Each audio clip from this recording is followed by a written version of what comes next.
Ode to a Nightingale by John Keats.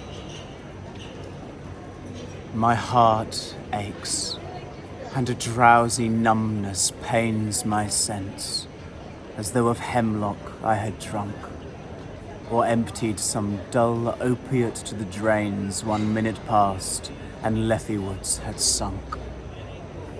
'Tis not through envy of thy happy lot, but being too happy in thine happiness, that thou, light-winged Dryad of the trees, in some melodious plot of beechen green and shadows numberless, singest of summer in full-throated ease.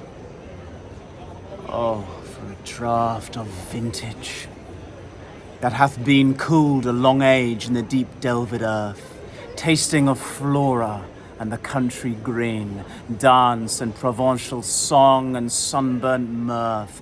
Oh, for a beaker full of the warm south, full of the true, the blushful Hippocrene, with beaded bubbles, winking at the brim and purple-stained mouth, that I might drink and leave the world unseen, and with thee fade away into the forest dim.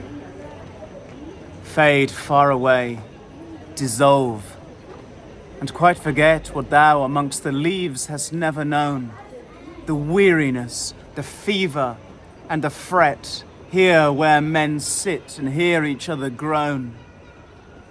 Where palsy shakes a few sad last grey hairs, where youth grows pale and spectre thin and dies, where but to think is to be full of sorrow and leaden-eyed despairs, where beauty cannot keep her lustrous eyes, or new love pine at them beyond tomorrow. Away, away, for I will fly to thee, not charioted by Bacchus and his pards, but on the viewless wings of poesy.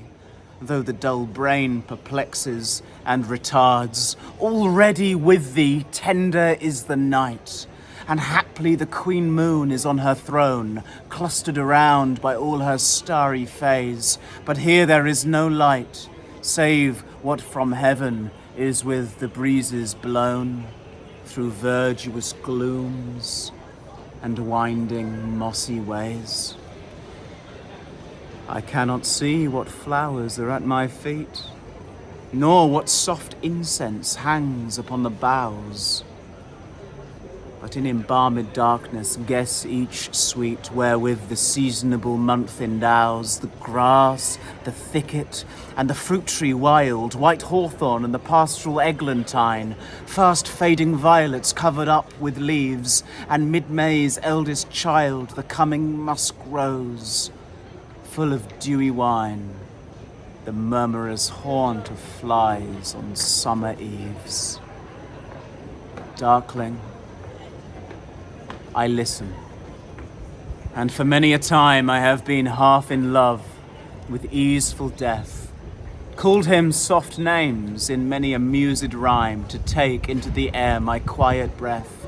Now, more than ever, seems it rich to die, to cease upon the midnight with no pain, while thou art pouring forth thy soul abroad in such an ecstasy. Still wouldst thou sing, and I have ears in vain, to thy high requiem, become a sod.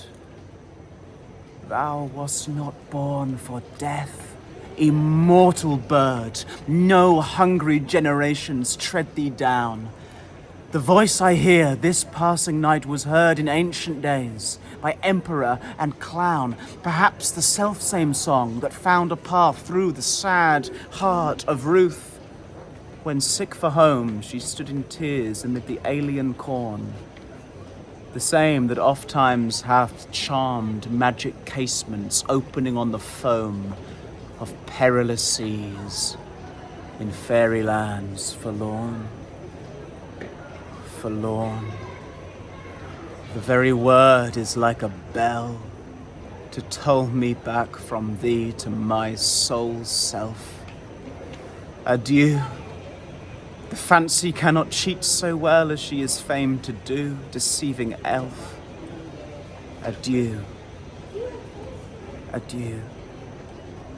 Thy plaintive anthem fades past the near meadows, over the still stream, up the hillside.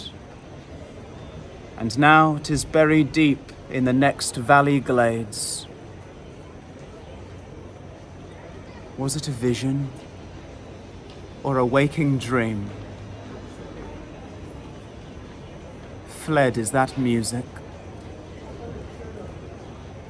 Do I wake or sleep?